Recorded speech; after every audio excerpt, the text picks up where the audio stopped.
What up YouTube? Video number 2. This is a demo of how I set my Ricoh GR cameras up. Remember, the one with the thumb grip is the GRiiX, and this is the regular GR3 here. I used the standard strap that comes with them. I think for this tiny camera, this strap is more than adequate. I do have this rubber tubing on here so that when I'm out with the camera on my wrist, I can tighten that so it can't slip off. It's just a piece of rubber tubing. Someone asked the other day in a Facebook group, what's the best way to tighten the strap, or is there a better strap? I don't think going out getting a really expensive strap for these cameras is the solution, because it will, if you get a big thick leather one or a rope one, you're just going to add bulk. But if you want a piece of tubing like this, go along to a pet store and get a small piece of aquarium tube at a suitable gauge, cut it, slide it over that. You're laughing. Okay, now we're going to look at how I use these cameras.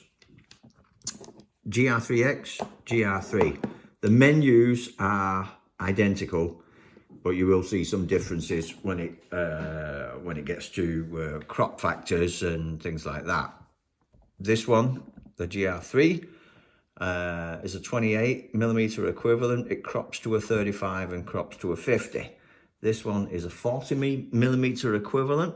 It crops to a 50 and it crops to a 71. And that's without any additional accessories, no extensions on the lenses or other things like that. They just crop in camera straight onto the sensor. So you do lose pixels. Okay, let's have a look at how I set these up. I used to use these buttons a lot. User 1, user 2 and user 3 are these positions on the dial. I have not set any of those up on the new GR3X. If I go in the menu, I can show you that they are there, and this one, it seems to remember those settings even after a full reset. And I used to go crazy with it, but then it gets difficult remembering what did I have on U1, on U2, on U3, and you know, if you're trying to figure out which one it is and you're switching back and forth, it can actually slow you down. So I've set the cameras up in a way now that I don't need to do that anymore. Now I hope you can see the screen clearly now. It's a bit brighter today. What I will do is I will use the jog wheel now to make it even darker. So what I'm doing is I'm decreasing the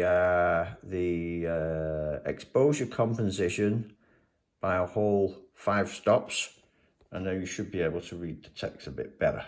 So this is mine. Now these settings around the rear dial, ISO, macro, white balance and drive mode, I leave them as they are for the simple reason they are labeled. So it'd be stupid to reassign ISO somewhere else when you've already got it here and it's nicely labeled for you. Same up here, exposure compensation is on this dial, up and down on that. And this one you can push in as well to activate it in a different way. You've got the FM button here, you've got your front dial here, and when I'm in aperture priority, AV here, the front dial changes the aperture.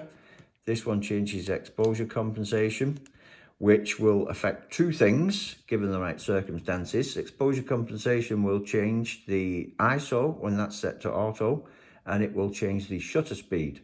The camera will always be trying to take a picture close to or at the base ISO, which is 100. That is where it will get its best exposure. And increasing the ISO is not like in the film days where you're putting an ISO 400 in the camera instead of 100. You are just digitally amplifying the signal coming from the sensor. So that amplifies noise as well. So you're always going to increase noise when you increase the ISO. So the camera knows that, and it tries to take pictures around the ISO 100. So what it will do, it will slow the shutter speed way down.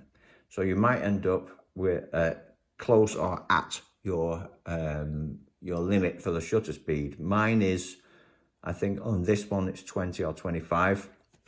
Same with the GR3X. And you can do that because of the IBIS. So you can handhold the camera and take some really good shots at very low shutter speeds because it's got IBIS. And I didn't think I would notice that much, but I have another camera, very expensive, almost an antique these days, but the Sony RX1R.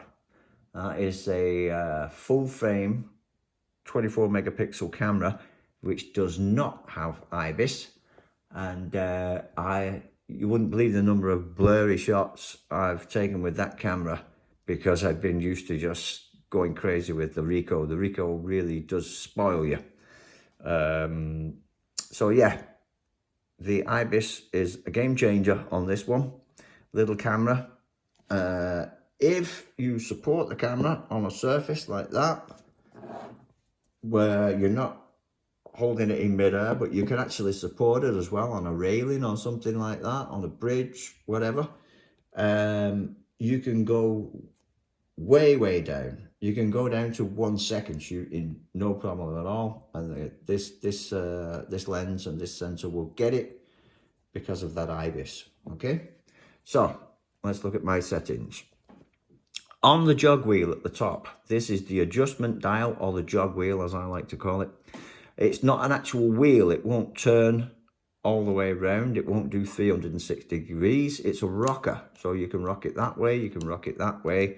It doesn't do anything other than change the exposure compensation until you push it in. It's also a button. So you push that in like that. And this is how I've got mine set up. On the far left, I have image control for all of the film settings and simulations. Next, I have focus mode, and it's got all of the autofocus and snap focus and infinity focus and manual focus. Next up, your metering mode. So all your metering modes are right there, all very handy right by your thumb. Screen brightness. Turn your screen brightness up and down with that setting there. Just get a little bit closer for you. And then finally, snap distance.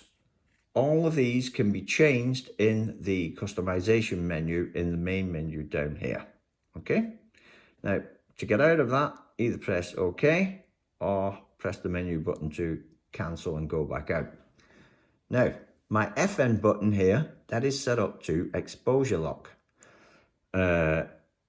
When I half press, you can see it's struggling to find focus now because I'm really underexposing and I'm in highlight metering mode. But when I half press, it will go for focus and exposure. But if I get an exposure that I like, let's just bump that up a little bit now and go into metering mode, brighten that up a bit like that. Now I'm locked onto the keyboard of that MacBook Air there, and let's say I like that exposure and I don't want it to change, but I want to move the camera. If I move the camera like this or like this, it might change the shutter speed or something else. So I'm gonna just increase the exposure compensation a little bit. Try again there. Now I want that exposure. I want it to keep it at that exposure. So now all I have to do is press the FM button, and you can see just to the left of my thumb, AEL has popped up on the screen.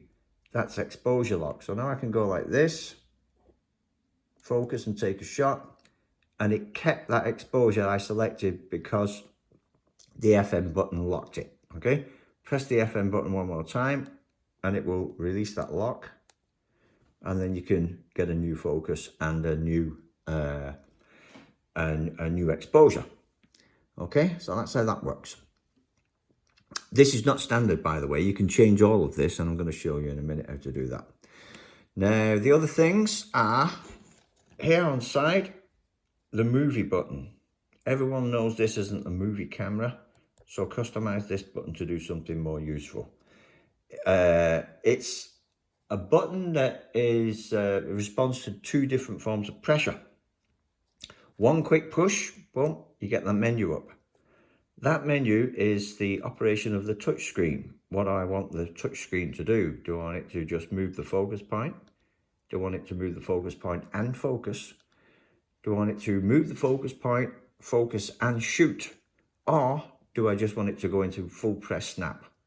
Now that can be very, very useful. If I select snap there, now let's say I'm like here, I'm down on quite a slow shutter speed. I want the ISO low still, so I'm going to decrease my exposure meter there. And I want that. The ISO's at 200 right now, the shutter speed's at 1/60th. Now, let's say I want to do a snap focus right now, or a full press snap and take a picture. As that shutter speed gets really low and approaches the base of what I've set, like 20th of a second, the risk of me going bump like that and moving the camera, that's quite risky.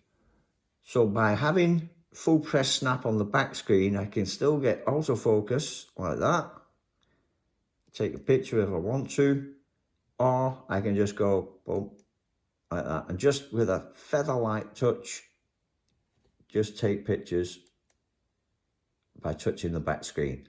So that's full press snap assigned to the touch screen, with autofocus still assigned to the button, and we've got exposure lock on that one. Everything else I'm likely to change while I'm out taking pictures is under this thumb.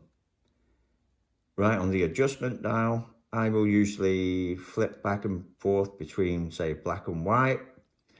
If I know I'm going to be walking through a crowd now and I just want to go crazy with snap mode, I'll go down here in focus mode and select snap focus, and that has basically now disabled autofocus.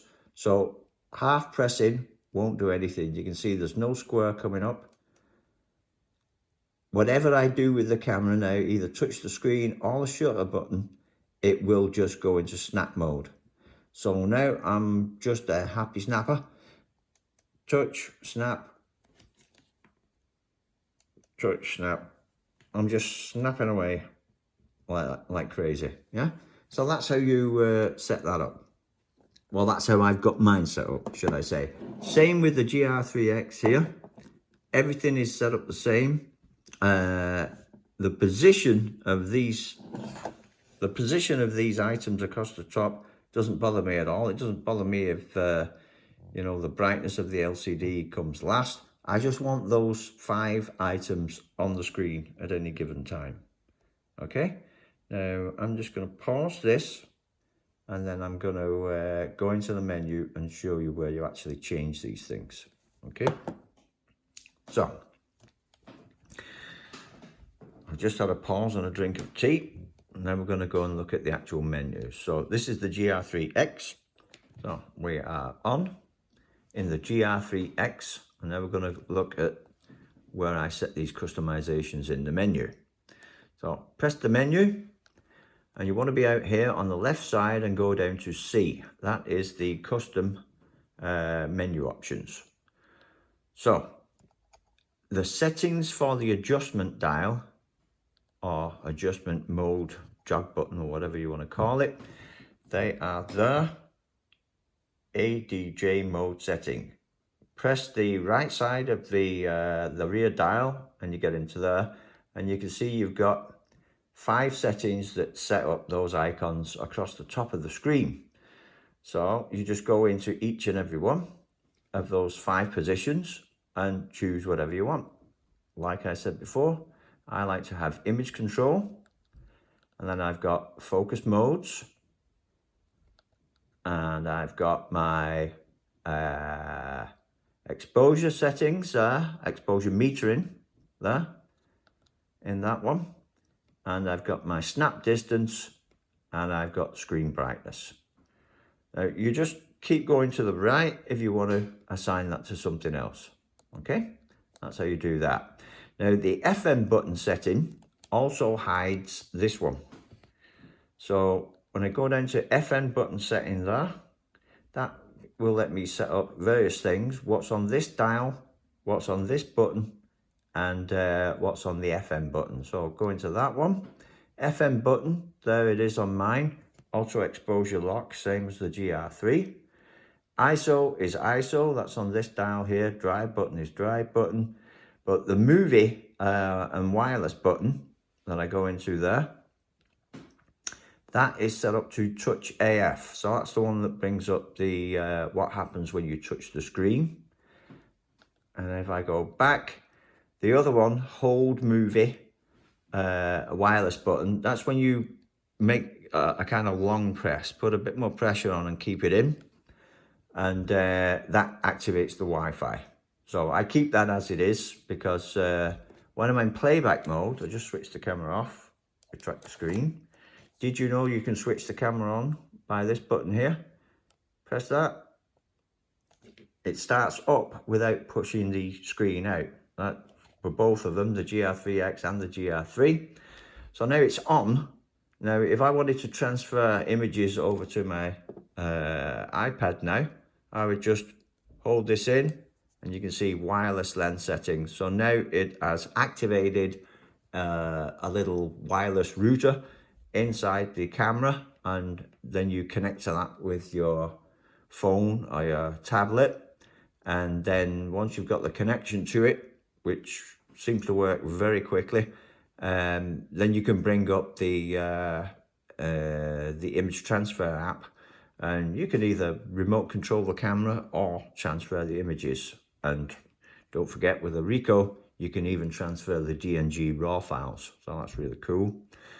And so, yeah, that's it basically. That's how I set this camera up. And those are my settings. So when I actually want to take a picture, I've got everything I want to do under my thumb here. And this is the third video. In the second video, the one where I showed you how to use the web app, the depth of field simulator, I talked about these are the settings on the GR3X, and they are exactly the same as the GR3 over there. You've got your 1 meter, 1.5 meter, 2 meters, 2.5 and 5. So those are the distance settings there, and I do believe you get the best out of the GR3X if you set it up at 5 meters, and in the right light conditions outside, pump that up to like an f8, I believe. Now, if you want to see the distance scale on here, then you should change your focus mode. And that means pressing that, go over to the focus menu up there and set it up to snap. So now you can see you've got this distance scale. So the green bar is the acceptable depth of field and acceptable focus for the focus zone you're in. The yellow bar is where you've got your critical focus as set by the snap scale there. Okay, so you can see that change. So when it's when the focus mode is in snap, you've basically disabled focus mode altogether.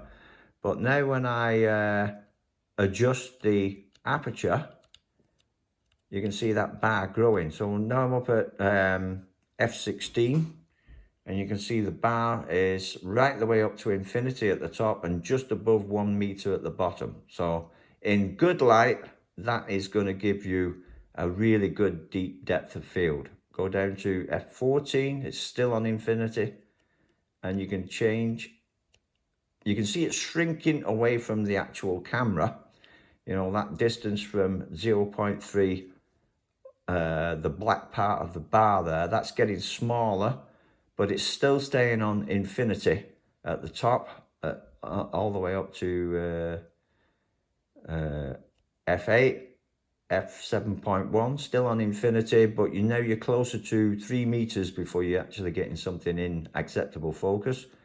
and then 6.3 still there, but very close to 3 meters now, and then 5.6 still there, and there at f5 it finally shrinks. Now to figure out what that green bar actually is now, you would need something like the depth of field simulator app on the web. So I hope you've enjoyed this video. Bit of a long one, not a too long didn't watch, but that's how I set my cameras up, and that's how I love to shoot with them. So bye for now. Enjoy yourself, enjoy your cameras, get out there and shoot. See ya.